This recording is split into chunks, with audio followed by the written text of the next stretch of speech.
साहेबराव उगले. मग कुठून आलाय? नाशिकवरून आलो. काय बोलली, काय स्पेशल काय? बस त्यांच्याशी भेट घ्यायची आहे, स्वप्न पूर्ण करायचंय. किती वाजेपासून आलाय? सकाळी आलोय मी 1 वाजता. हा, सकाळी आलोय. काय करतोस तू? काय करतो? मी आर्टिस्ट आहे. आर्टिस्ट हो, हो. फोटोग्राफ वगैरे काढलाय का त्यांचा? काय करतो? मी स्केच हाताने केलंय ना. आणि हे स्केच हाताने केले. त्यांना दिसलास का तू की नाही अजून? नाही, आता यांना मी केलं होतं. ते बघताय अजून. मग वाटतं का आता भेट होणार का? वाटतंय. या आधी कुठे त्यांच्या भेटीसाठी गेलेलास का कुठे? पुणे कॉन्सर्टला गेलो होतो मी, पण तिथे खूप क्राऊड होते, तिथे जास्त नाही झाली.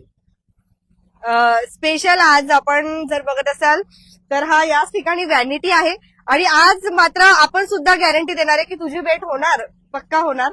कारण आज जरी नाही भेट झाली, वामनदादांनी हा रील बघितला तर वामनदादा स्वतः येतील आणि तुला त्यांची भेटच आहे ती करायला, भेट जी आहे ती घालून देणार आहेत. इथेच आपण बघत आहात दर्शी व्हॅनिटी आहे आणि त्याच्या समोरच हा तरुण जो आहे तो थांबलेला आहे. कदाचित त्यांचं लक्ष नाही अजून, पण असं असतं चाहत्यांवरचं प्रेम. जे किती वर्षापासून फॅन आहे आणि कसं त्यांच्या म्हणजे फॅन कसं झाला? 2017-18 पासून फॅन. हो हो, सगळे गाणे. थँक्यू.